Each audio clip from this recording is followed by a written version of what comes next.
Okay mga papi, dan installation po tayo dito sa NMAX version 2 ng 4K package. So ang inabil po ni boss, Pamela driving light. So dito po natin siya pumasok. Gumamit tayo dyan ng stainless bracket.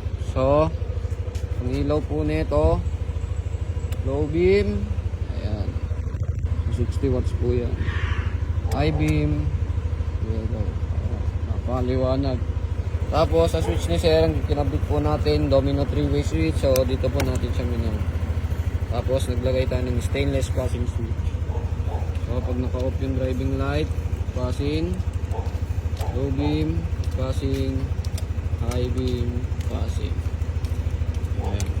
Tapos sa busina po ni sir, ang nilagay po natin PIA horn po. So nandito yung kanyang horn selector. Ayan. So pag naka-off po yan, stock yun, tutunog. Ay, wala pa pala yung stock ni sir. So lalagay na lang daw po niya. So sa PIA ni sir, ito po siya. Tapos pag dinin po natin yung switch, magra-rapid po siya.